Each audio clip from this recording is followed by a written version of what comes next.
So because Pat's gotten straight, I think we will go ahead and call this meeting to order. By the way, Cheryl's always been beautiful. Yes. That's true. And Cheryl has ageless skin, and it's not fair to put her, make her the highlight, but the truth of the matter is she does. It's from her mother. Yes, I know that because I've seen her mother. Isn't she gorgeous? Puts the rest of us to shame. That's just it.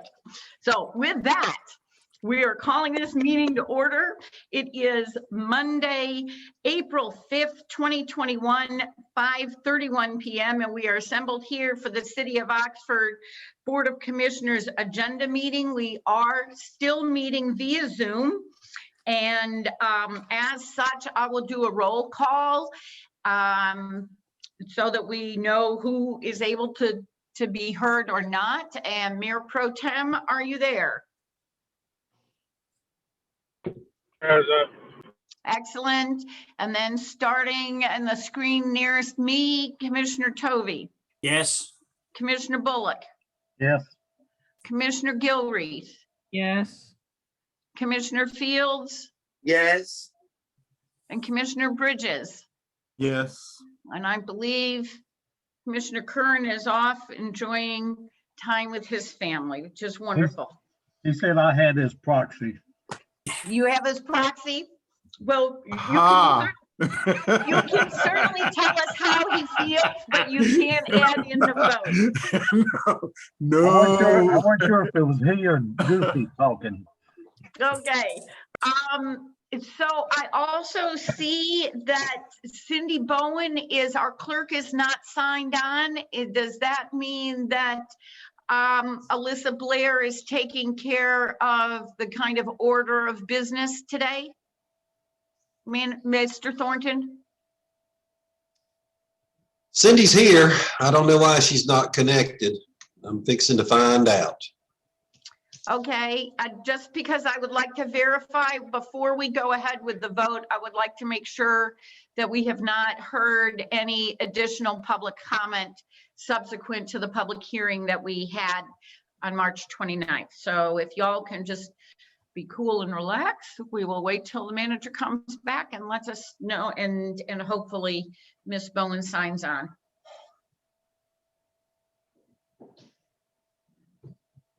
A brief break. While we're having a brief break, I just wanted to ask, anybody know the status of vaccines? Because I'm trying to help my younger adult children get vaccinated. And what age are they at now? My daughter is 33, 34. My understanding is that the Granville Health Systems is doing 16 and up. And I think in the notes for, hang on just a minute, the regular agenda, I am pretty sure. Okay, this might be helpful. If you go to page 3 in the regular agenda, Quan, you will see that the third bullet on dates to remember at the bottom of the page says GRRO is sponsoring a vaccine clinic in the Public Works meeting room. Are you on that page? Oh, you're Saturday, April 10th. Right. Now, it's on the first page of the It's on the first page at the agenda meeting agenda. Oh, I didn't even see that. I'm sorry. That's because in order of what I read them, I didn't see that. So you're right. It's on the front. It's on the, whoop, that's not showing. Okay. It's on the front page of the, you're on mute, Quan. Yeah, I was just, I just wanted to clarify the age. I would, Because she has tried several places to get on a list, and it's just been difficult for her. Is it true that Wednesday or Thursday of this week, the governor's gonna push it out to the next category, which will include people of younger age. Everybody, yeah. All right. So the 10th is, what is that, Friday coming up? Yeah. But there's a phone number on that bullet point that says, so maybe she should try to call them and find out if they have an age limit.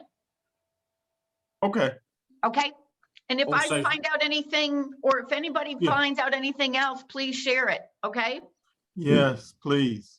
Okay, with that, Miss Bowen, good to see you today. Hello. Hello, so can you tell us whether or not we've had any additional comments related to the public hearing? No, ma'am. Okay, excellent.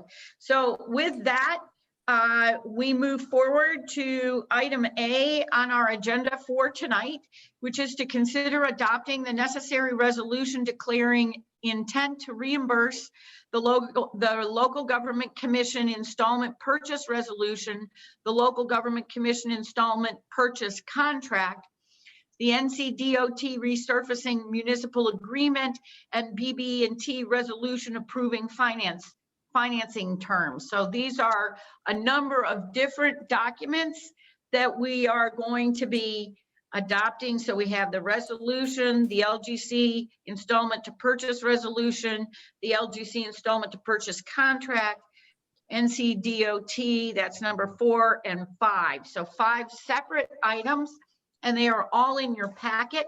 A public hearing was held on Monday, March 29th to meet the requirements of the local government commission to consider approval of the city of Oxford's desire to finance $1,250,000 in funding from BB&T at 2.14% interest for a term of 10 years to enable the city of Oxford to perform specified road resurfacing work on streets maintained by the city of Oxford.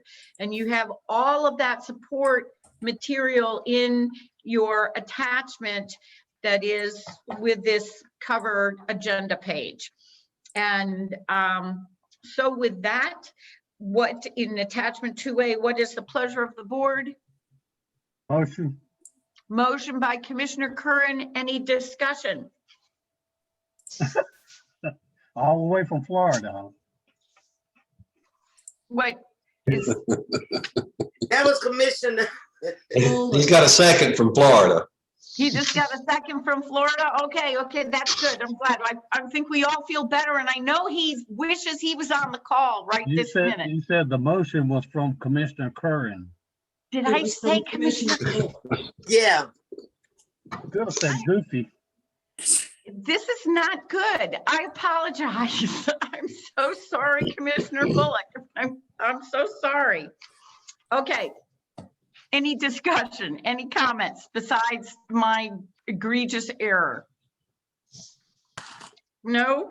So, Mr. Thornton, are we going to change that item? Do you want to? We are. I was going to wait and see if it went ahead and passed before I made that little clarification to the board members, but we found just a couple of little errors. The first resolution where it's expenditures to be incurred, the city of Oxford, the issuer anticipates incurring maximum expenditures of 1.25 million. That will be increased to the actual cost of the project of 1.463. As you can see down in the third paragraph there, maximum principal amount of debt to be issued is the 1.25. So we will actually make that little correction prior to anyone signing the resolution and us sending it into the local government commission. And then the one earlier from today, this morning, the second resolution where it had City of Oxford Board of Commissioners, North Carolina, in a special meeting held Monday, March 29th. The date will be changed for today, for this meeting, for this agenda meeting. So those two errors will be corrected in those two resolutions before the mayor signs them and we submit them to the LGC. Okay, so it will be that it would actually be, it wouldn't be a special meeting, it would be the agenda meeting, correct? Right. to be the Right. agenda meeting. Okay, great. Thank you. With that, any other comments? Okay, again, with my apologies to Commissioner Bullock, I will do the vote, and starting with Mayor Pro Tem Harris. Yes. Okay, Commissioner Tovey, Yes. Commissioner Bullock, Yes. Commissioner Gilreath, Yes. Commissioner Fields, yes, Commissioner Bridges. Yes. Okay, excellent. That passes unanimously. Thank you very much. And under city business, we proceed forward to set the agenda for next week, Tuesday, April 13th, regular session. So we have the regular things and calling to order and openings and delegations that our city engineer will be providing an update on the status of the orphan landfill project and all infrastructure projects. That's excellent. Thank you. Does anybody have any questions on that item? Then I would ask simply if she ends up having anything, either slides or a bullet list or anything that she goes by, because she's doing a lot of work in a lot of different areas, that if she's able to share anything with the board, that would be great. Not to prepare anything extra, but if she's for her own purposes doing something. Well, Jackie, Yes, ma'am. what are we referring to the orphan landfill project? I mean, Mr. Manager, Mr. Thornton, would you like to speak to that? Well, ask the question again. I'm sorry, I had to sneeze, so that's why I'm muted. What is the orphan landfill project? The orphan landfill project is the old city dump, basically, that's out by 85 across from Cookout and Roses and that area. It actually comes in there. Okay, That's- I didn't know it had that's- a name. I'm sorry. I'm good. Yeah, we have to deal with that old city dump in some way, shape, or form. So it's been a long, strange trip. But long. Amy will give us an update on it. You know, when you're dealing with the EPA and the state of North Carolina, it gets a little convoluted. So we're working through all of those issues and documents and requirements, and we're getting there slowly but surely, and she'll update us on it. Did we The not? big part of it even is the do funding. orphan- Yes, they'll be providing the funding. We're not going to be funding. Right. It'll come out of the special fund that everybody has been paying for tipping fees for years and years. That's where the money will be coming from to deal with landfills like this, because there's a number of them across the state. It's kind of like brownfields. Great, excellent, thank you. Any other questions? Okay, then we move forward to item B, that a meeting of the board will be held approximately 24 hours after the, oh, no, I'm sorry, I skipped down. Item A, public hearing to receive citizen input on the request from Eddie Caudle for a non-contiguous annexation consisting of 4¼ acres located on Lewis Street next to the Walmart Shopping Center. And then a vote 24 hours afterwards. Does anybody have any questions on this item? Ms. Hart, does this property share a border with Walmart? It does. It does. So in addition to all of these points, it also would adjoin on one side, it actually, because Walmart is annexed, that property, is it not? It's annexed, but it was a satellite annexation. It's Right. not part of the primary corporate limits. Right, got it. Okay, thank you. So therefore, it's not germane that it's all these 5 points that are germane, but not the fact that it would be adjoining a previously annexed satellite. Absolutely, because it's still considered satellite annexation. Okay, thank you. What Item 4, consider, yes, ma'am. what would change the status then? What would change the status of it being a satellite? Well, no, to be annexed as part of the city. Because you would just think that it would be, or it is. So why? Well, that's why we're going through this process, is because you have all of these requirements to satisfy. And then once those requirements can be established, then the board has to approve the annexation. So Yeah, if the board takes this action 24 hours after the public hearing, it will be a part of the Oxford city limits. so just 4.25, even though it looks like it's a bigger tract being cleared. Right, it's. Yes, ma'am. The total acreage is 54 acres, but only 4.25 acres is being considered for annexation until they can come up with some type of plan of what they're gonna do with the remaining acreage. Does that answer your questions, Commissioner? Yes, thank you. Okay, excellent, thank you. Item 4A, consider final approval of one lot subdivision consisting of 4.25 acres located on Lewis Street next to the Walmart Shopping Center. Property was recently zoned to B2 and will be served by city water and sewer. The property meets the subdivision standards and will be served by an access road, and it will be used as an auto sales center. And so that staff recommends annexing it. Recommends approval of the one lot subdivision. Are there any comments or questions by members of the board? Okay. Item 4B, consider calling for a public hearing to receive citizen input regarding adoption of the Unified Development Ordinance to be held at the May 11th regular board meeting. And are there any questions about this item? Okay, item 4C. Consider approving the presented banner designs for attachment to Duke Energy poles.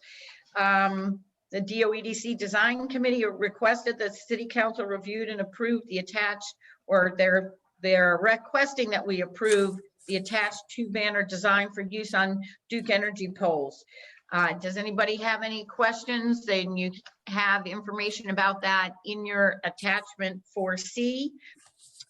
Just Yes, a ma'am. comment. Just a comment. You know, I'm glad we get the banners, but in the future, could we put a little? Is there a way we could put a little bit more on our banners? Looking at some of our neighboring municipalities, their banners sort of tell what's historical, walkable, and friendly about their area. You know, that just a thought. In the future or whatever. Okay, thank you. Any other comments? Thank you, Commissioner Pat. Item D, consider adopting a resolution supporting the federal fair housing laws and public awareness, recognizing April as Fair Housing Month. As part of the requirements for the CDBG project, we have adopted a set of policies and procedures to adhere to state and federal guidelines for grant recipients. And one of those is the Fair Housing Plan, which says that anyone that has a complaint gets referred to the Human Relations Commission in Raleigh if the complaint is made regarding fair housing. Does anybody have any questions or comments about this item? So I would ask Ms. Hart, is there a particular reason why we would refer them to the Raleigh Human Relations Commission rather than the Granville County Human Relations Commission, which I think we have 2 board members that are a member of that? Yeah, so anything dealing locally outside of the grant project, we would refer them to our local Human Relations Commission. But because of the way that we're supposed to adhere to the policy set, regarding the grant application only, that they are referred to the Raleigh Commission. Oh, so the grant requires that they be referred to Raleigh and not locally? Right, only the ones that's part of the program, but outside of that, we still refer them to the local Okay, commission. excellent. Thank you very much. Item 4E, consider adopting a capital project ordinance for the wastewater treatment plant improvements project. The city was awarded $6,062,000 by the Division of Water Infrastructure for the wastewater treatment plant rehabilitation project. This project is anticipated to take 3 to 4 years to complete and must have a capital project ordinance to meet the state requirements for multi-year projects. So does anybody have any questions on this item?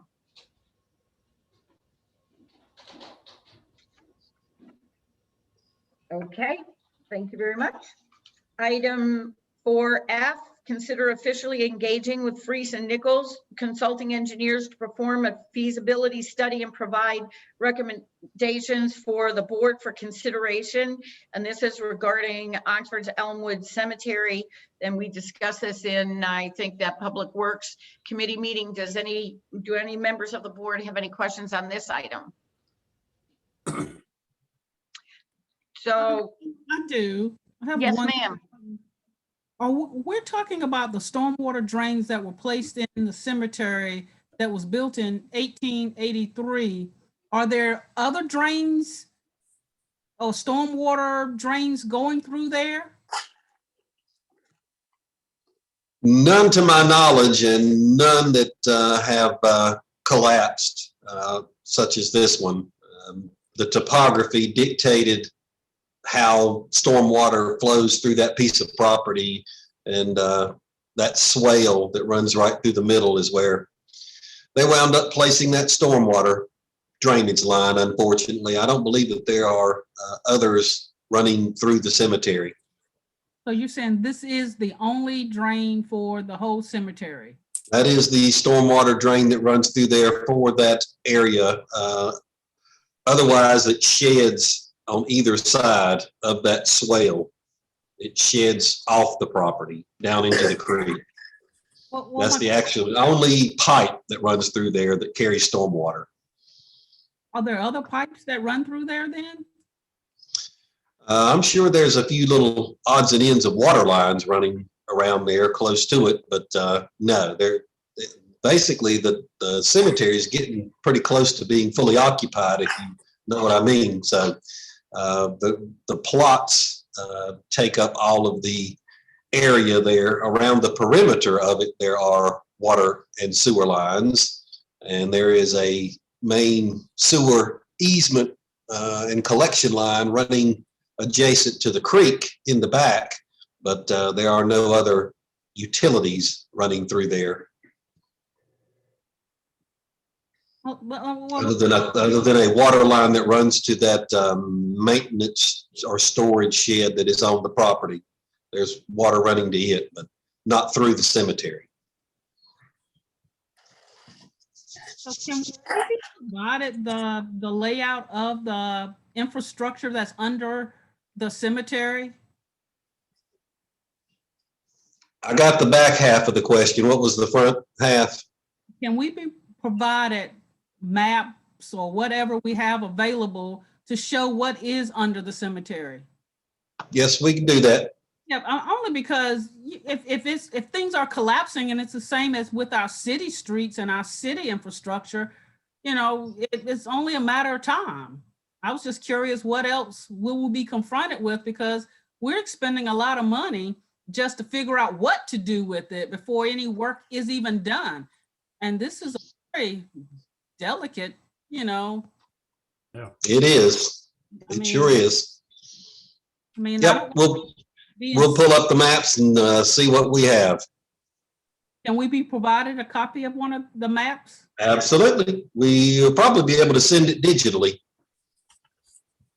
And that, you know, it's an interesting question that you asked, Commissioner Gilreath, and I think, you know, we were fortunate that several years ago, our engineer was able to get asset inventory assessment funding precisely so that we would be able to identify, or staff the location of all of our utility infrastructure.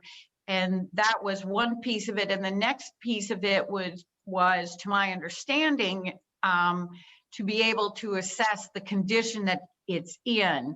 And so I would imagine, Mr. Thornton, do you think it is possible, if there are any other lines to address Commissioner Gilreath's question, that there, we might know where these lines, clearly we're addressing the lines, utility lines of greatest concern now with all the projects that we have. But if there's anything running through the cemetery, we might know what the assessment is on whether it seems to be of no concern. Yep, hopefully so, but if there was some things put in there 100 years or so ago, we may not exactly know Right. Well, that they are there, but we'll certainly check every map that we have. Yeah, and that was exactly why I asked the question. I was just curious, and I looked up information just on Elmwood just to see, one, how old it was. And I said, well, why would we put, infrastructure up under graves, or graves over top of infrastructure is where my brain went to. I mean, that was really why I was asking the question. Like, okay, that, and I know we probably added, but, I'm thinking, this is interesting. Yeah, that situation out there, like we discussed during our public works committee meeting, I believe was a situation where they had a established or dedicated walkway through the cemetery, and the walkway was that bottom of the swale. And over the years, it was as more houses and streets got paved in the area and more stormwater started running through the cemetery, it was decided by whomever at the time to capture the stormwater rather than let it just flowing across the cemetery, and they piped it through that little swale down through that walkway area, which was about an 8-foot wide little area. And now you've got what you've got, because they went in there and utilized vitrified clay pipe, and that stuff doesn't last forever. It scours and it'll eventually crack and collapse, and it has done that. And that's what you're seeing. So I don't believe that there's any other stormwater running through their collection system, running through the cemetery, but I could be wrong, but we will find out. Well, is it really needed then? Excuse me? Is it really needed? Yeah. Well, it's only going to get worse, unfortunately. And if we do nothing, we run the risk of the erosion into those grave sites and washing away remains. So I think we do have some responsibility to do something and address it in some shape or fashion. So yes, I do believe the city does have some responsibility. So am I understanding the premise for your question, Commissioner Gilreath, is when the manager said at that time they chose to pipe it, are you wondering if all of that the ingress of water into the piping should be shut off on higher land so that it just washes, and that the city, is that what you're asking? And that the city should fill in because there are sinkholes currently. Well, I was just curious, did we look at other options, i.e. elevating the graves themselves in a sense to get the water to flow in a different fashion? I mean, I just find it fascinating that we're addressing this at this point, and we're only talking a small amount of 600 feet is what the gentleman did in the presentation of landmass that we're actually talking about.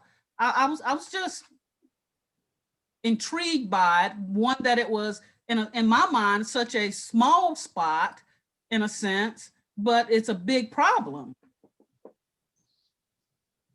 Yep, I can't disagree with you. If it were not running through the cemetery, I would agree with you that we just go out there and divert it, let it run back through there in some way, shape, or fashion, and put riprap out there to break the flow in some way, shape, or form and diffuse it. But it's running right through the middle of the city's cemetery, and that creates a whole nother set of issues and concerns. And if my predecessors were interned out there and right close to that storm line, and I saw what was going on and ground being eroded, I would expect the city to do the right thing. And I think that's what we are looking into doing. But is it, we had a presentation, and I think what Commissioner Gilreath is, the purpose for the discussion next week is to see whether or not we want them to do a feasibility study. So, is it possible? I think they discussed what they thought were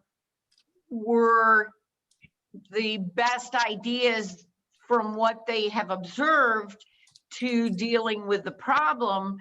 But I would imagine, is it fair to say, Mr. Thornton, that in the course of their doing more in-depth study of the site, that they may come up with additional proposals for how best to deal with this?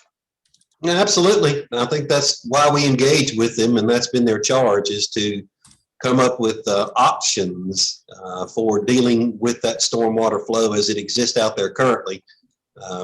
Hopefully they've got a better, cheaper option, and ultimately, price is going to be a major consideration of any action that this board would choose to take. It will certainly be considered by the administration in making any recommendation to you. I'm not willing to go out there and utilize every dollar that is in the stormwater fund for a 600 to 800 foot, section of stormwater pipe. We need to be judicious, and we need to be intelligent, and we need to be responsible. And I think that engagement of the engineering company to assess what those potential options are and give us exactly what they are proposing to do, which is, what's the term that they use? High-level cost estimates for those options is exactly what we need to do, because it is very sensitive, and I think the city will just have to ultimately do the right thing in considering what the cost is going to be to deal with the issue. Then I have a question. Yes, sir. I was under the impression that by the Tuesday night meeting, they were going to make a recommendation as to what was the best method to deal with the situation, not to continue to gather alternatives. No, sir. What they will be doing is basically we'll be entering into an agreement for them to make that full assessment of what those options are. What they showed us at the Public Works Committee meeting was what they felt like could be a potential option, but they've not attached any price to that option of following the road right of way. I don't know how that's going to work out. I've been out there a couple times after that conversation, and that map was presented, and Mr. Archer is correct. That is a extremely deep dig that would have to be made in order for that water to flow through that hill to get it down that roadway to the creek. So, a deep dig is going to be quite expensive, in my opinion.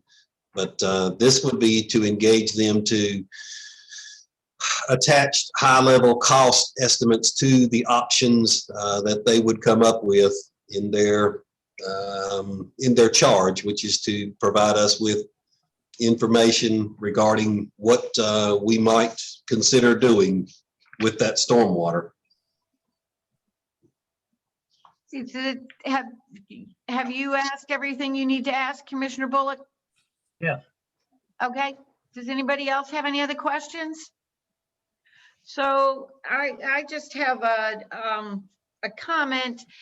Mr. Thornton, since approving this also involves money, I would like to ask that in the narrative that is presented, that we read to the public, that the amount of the contract be included in that. And I mean, it probably wouldn't hurt to say that it's coming from the stormwater fund. And I also, are we going to be required to approve any kind of budget amendment, or does this just fall under the normal course of business? No, it doesn't require a budget amendment. We've still got $100-some thousand in contracted services in the stormwater fund, and that's exactly what this is. Great, But excellent. How does this relate then to the amount of money that we budgeted for cemeteries? This is clearly. It doesn't. That. It doesn't. It doesn't. This would come out of the stormwater fund. The only thing that's in cemetery, and the cemetery is not a specific fund, it is what we pay to maintain it, which is basically mowing.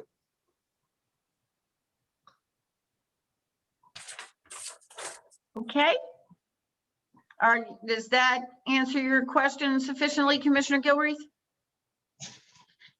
Okay, I'm thinking, but I'm good. Okay.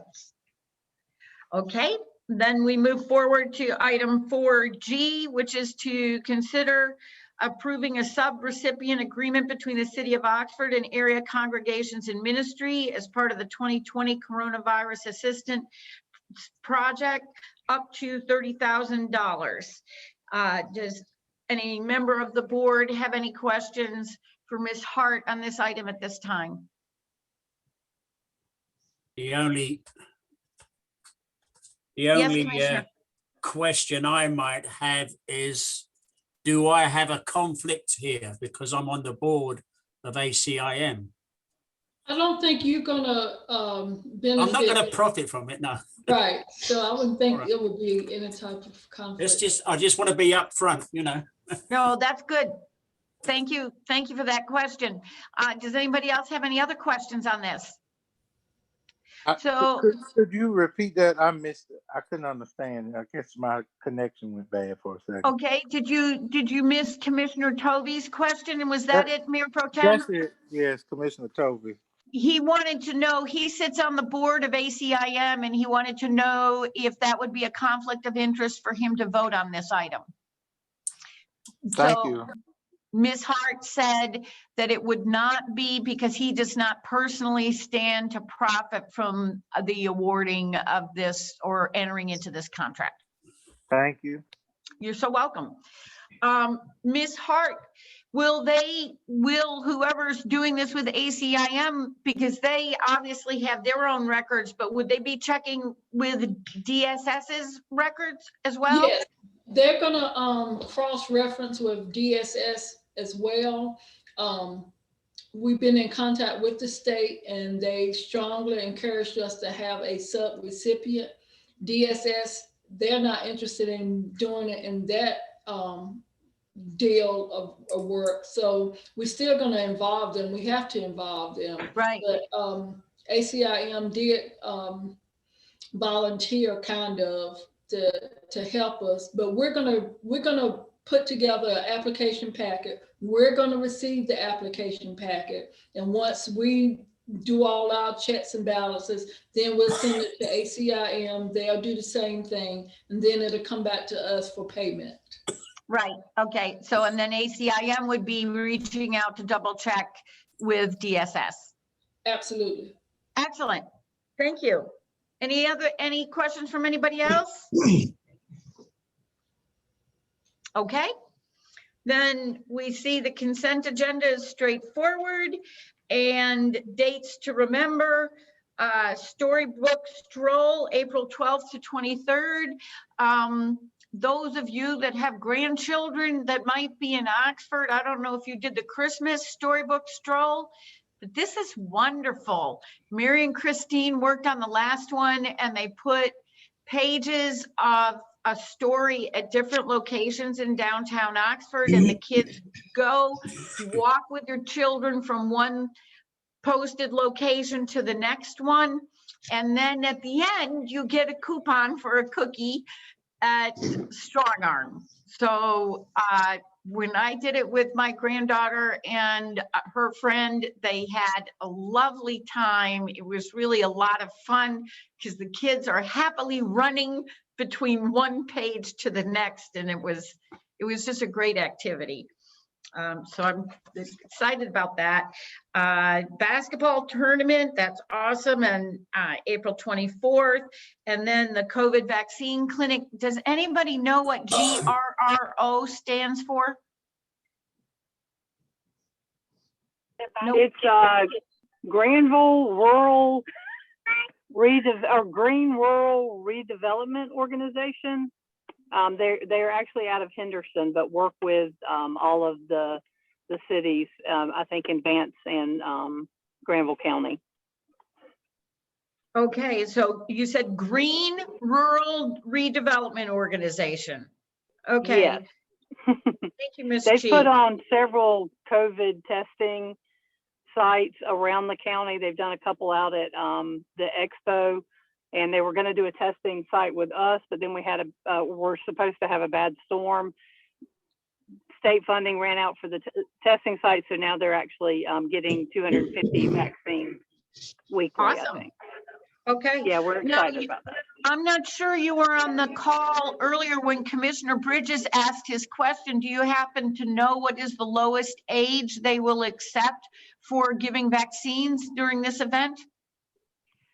I'm not positive. I know that it's open to all ages, but I'm not aware if there's like a minimum age of a person who should get the vaccine, but it is open. She said it's wide open. So anyone that wants to come, no matter where they work, don't work, anything. So it is open to the public. First come, first serve. So excellent. Thank you Yes. very much. And I apologize. I was not on the call earlier when he asked that question. I'm sorry. No apologies needed.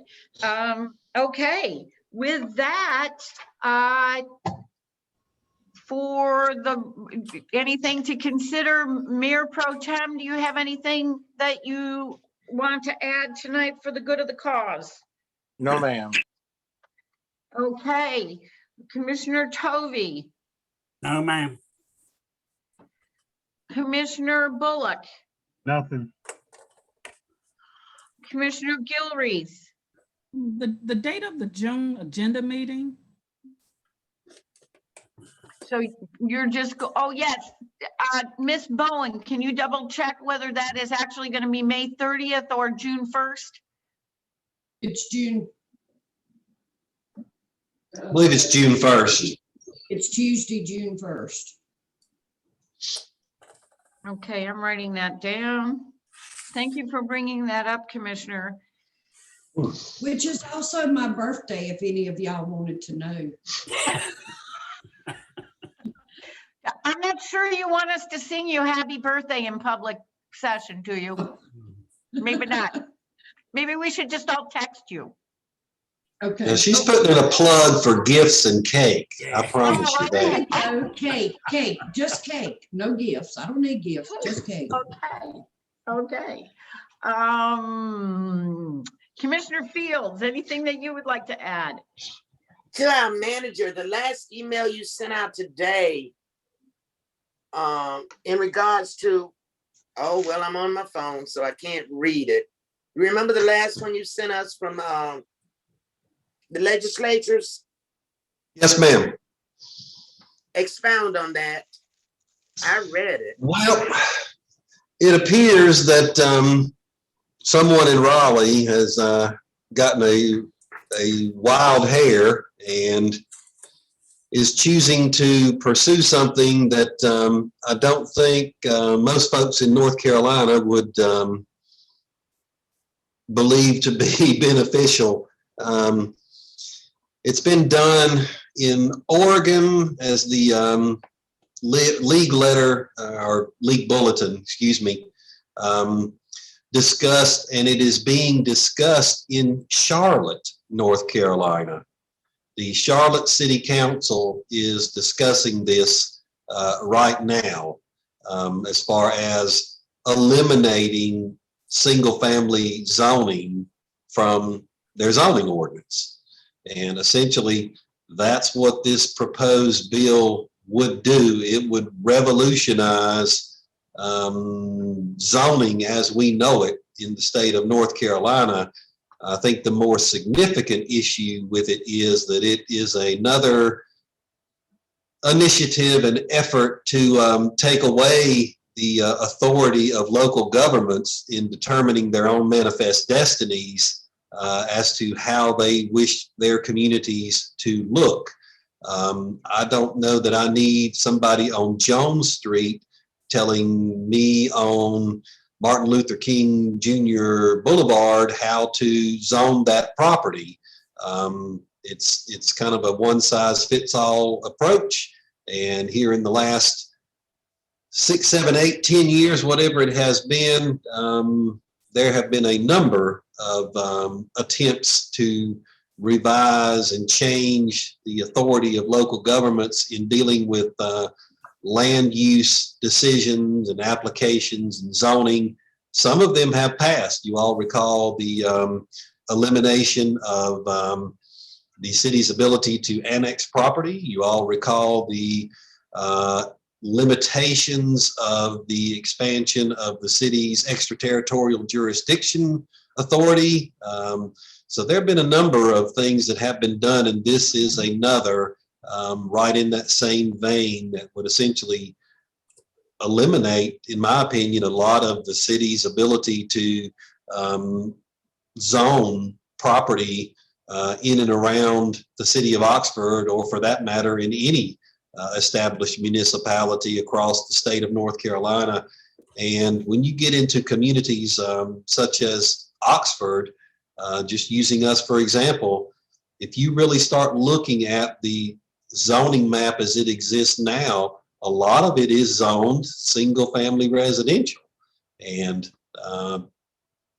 it would eliminate that and leave it to the state and to developers to determine how property would develop. And I don't think that, in my opinion, that the timing is right for that. It may be good for Portland, Oregon, or potentially even Charlotte, Mecklenburg to start discussing, but to take that approach across the state of North Carolina in some of these communities that are a bit more rural in nature and start doing it that way, I don't think that that's a approach that I would vote for if I was in Raleigh. So the league is basically rallying the troops, so to speak, and trying to get everyone to raise their voice along Jones Street and contact their representatives from their respective area across the state of North Carolina so that the voices are heard, and hopefully the voices that are heard will be effective. And typically that is the kind of approach that the league will use, is to get everybody in unison to just, cry foul and have the majority of the legislators that are there and that support municipalities go, look, man, this is maybe not a good time for this, or it needs to be dramatically modified, or it needs to just die in committee or something. But unless the league's approach is that, if we don't say anything, then, sometimes you're going to take what you get. And that's really what they're asking us to do, is for our voices to join the voices of our sister cities and letting the legislature know that this is something that we don't believe is going to benefit the city of Oxford. And would it be fair to say that when you're talking about the nitty gritty of not having zoning for single family homes, what that means is that the city of Oxford would not be able to set its own requirements, which is what John, Ron, and I, and many others have been working on with the UDO for setbacks and landscaping and all of those things. It all go away. Excuse me? I'm sorry. I said it would all go away. That's right. So it has a definite impact on the curb appeal of the community and what we are trying to create. I have heard some discussion that in some cities, and so Charlotte might be one of them, that there is an issue with affordability in the sense that for single family homes, that zoning with minimum lot size requirements can price housing out of range. By the same token, in our new UDO, we have several options with respect to creating, there are some alternatives in townhomes, multifamily homes, and even one that has been added is a conservation approach to development where you leave a lot of green space and put the homes closer together that could maybe result in a more affordable approach, but eliminating the right of the city to say, there needs to be this much setback and this kind of landscaping or so on when creating a new development, I think is horrific. It's just not a good idea. It is something that I think would take many, many years of review and thought and voices being heard to change something that dramatically that would just tremendously affect how we look, not to mention the fact that the city's just spent $50,000 putting this UDO together in 18 months doing it, and out the window for something that one legislator introduced. So I don't think it's personally, in my opinion, going to go very far, but you never know, how politics are and partisanship and all those kinds of things. So it's one of those things that I agree with the league. It is something that they need to hear from us, so if you can find a moment to send an email, please do so to the folks that represent us and let them know that that bill, whatever the number is, and I don't have it right in front of me, is just not a good idea and would not work for Oxford. And you can, emphasize some of those points about what Oxford has done, that, we've developed a UDO that's on the agenda for the next month, that we've done everything in our power to meet that 160A, 160 or 260D, whatever it is, requirement, and that we manage land decisions here locally quite well, and that there's a place for everyone, and this is something I don't believe whose time is quite here yet. Wouldn't it have an adverse effect on historic preservation also? Historic preservation group? Potentially. I don't know all the complete ins and outs of the legislation as it's introduced and the complete and total full effect. Mm-hmm. It's one of those things that, popped up very quickly in Raleigh without any conversation. So the league hasn't really spent much time looking into it. I'm sure they are scrambling and doing that now. And that will probably be a follow-up email alert or legislative alert that they provide to the member municipalities about what the effects of that would do. But right now they are just trying to gather the forces to raise our voices of saying, hey, hold on, we need to think about this a little bit more before it moves through. But, on the context of it and on the surface, it's not good. It just takes away.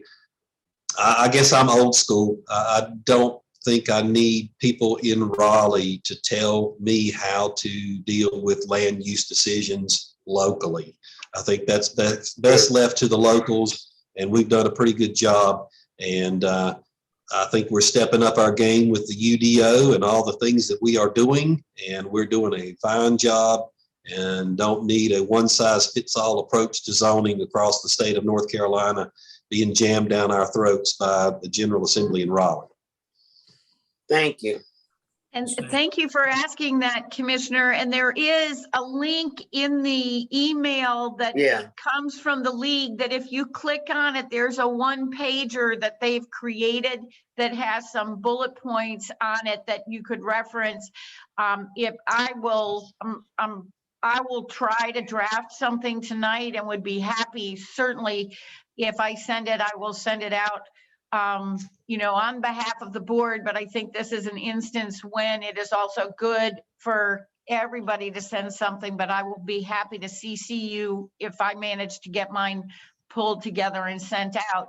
I would suggest, because sometimes these items are brought up on the behalf of business interests that maintain that zoning imposes unnecessary costs on development, and that even though Senator Mike Woodard and Representative Garrison are our direct representatives, it probably wouldn't hurt to send anything that you decide to do to Representative Yarborough as well. I think he does hear what we have to say in our community, and he certainly represents the southern half from Oxford South. Ms. Hart, do you have anything as the queen administrator of all things zoning with the city? Is there anything that you would like to add? No, Mr. Thornton got us covered. Okay, excellent. Thank Thank you you. so much. Is that it for you, Commissioner Fields? Yes, thank you. Okay, Commissioner Bridges. Yeah, just a couple of things. I know that Commissioner Bullock probably asked about this some time ago, but I was curious as to what was happening with the Armory, and because I had heard a number of possibilities, including, the community college having some interest, and I was just wanting to get an update on where the Armory is. And the other thing, or the other question I have is, there were some issues about the money that was supposed to be being put aside for a swimming pool, and the fact that we were not doing it in a correct manner.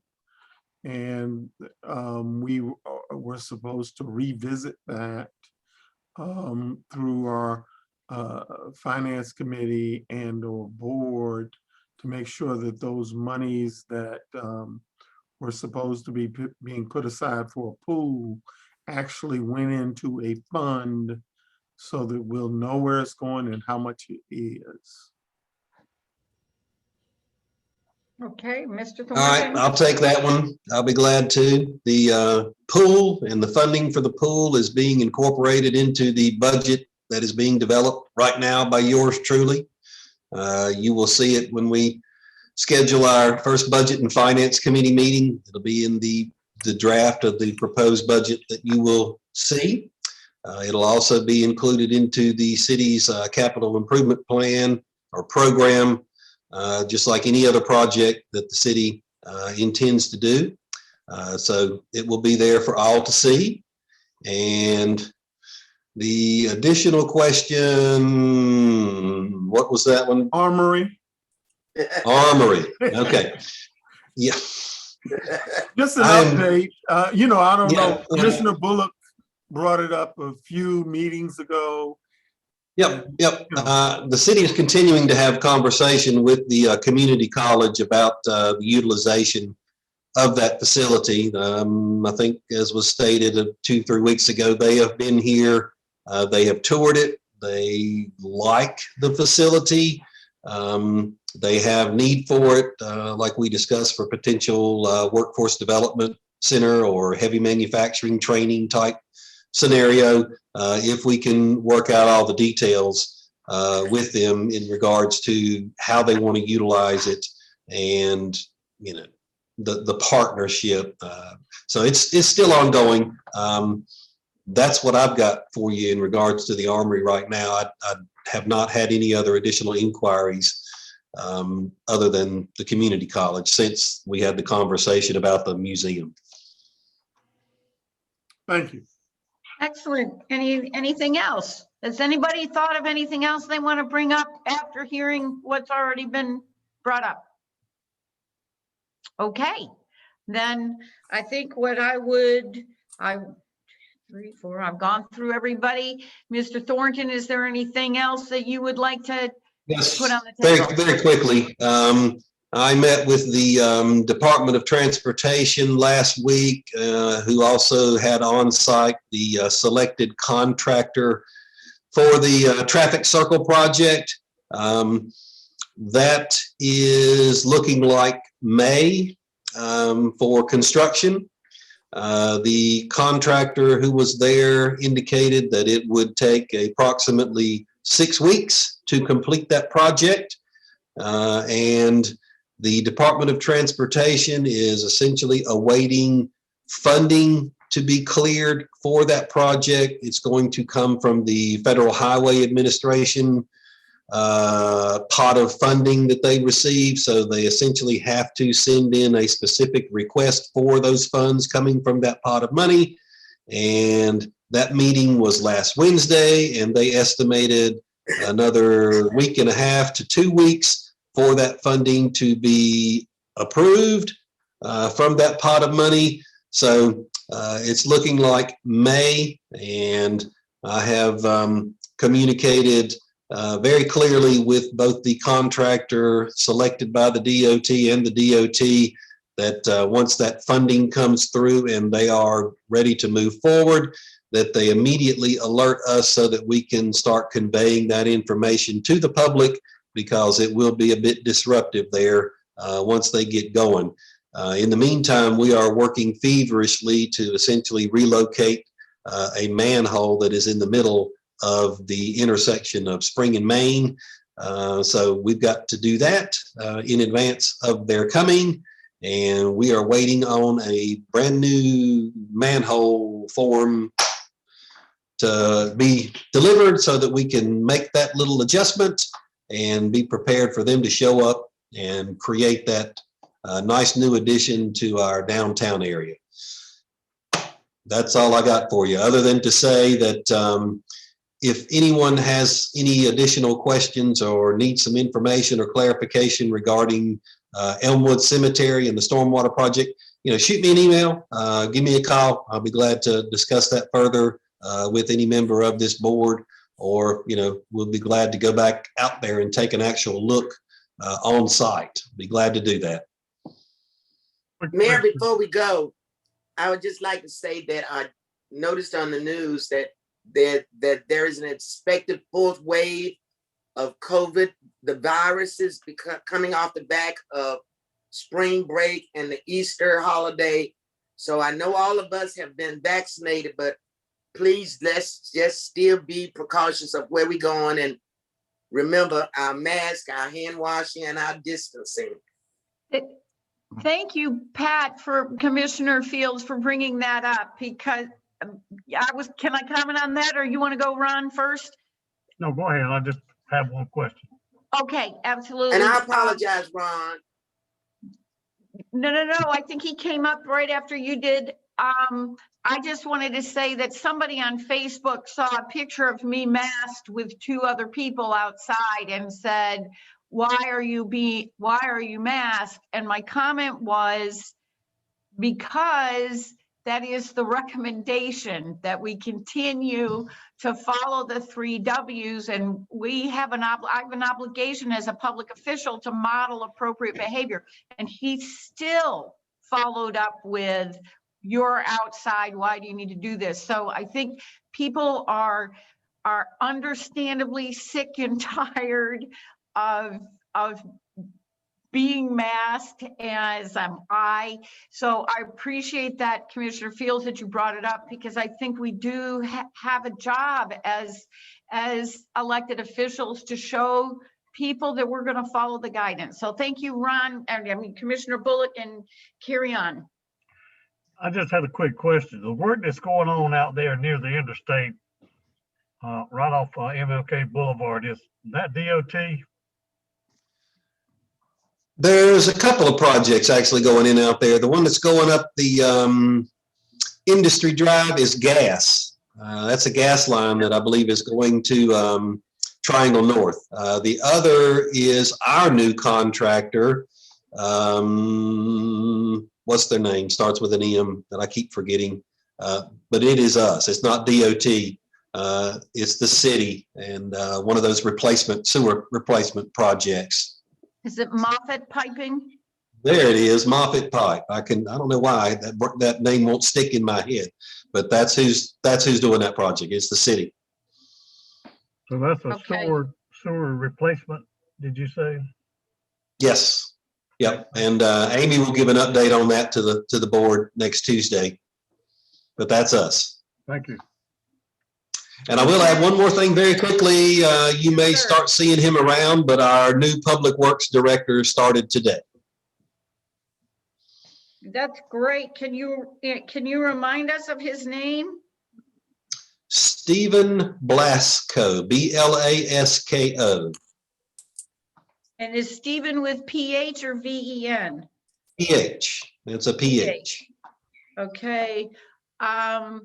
One comment, and then you, Commissioner Tovey. I remember that Commissioner Curran asked, I think at our last meeting, whether it would be possible for you to include in our monthly meetings an update on staff changes. So maybe you can add that to the. That'll be part of the agenda packet that you get for next Tuesday.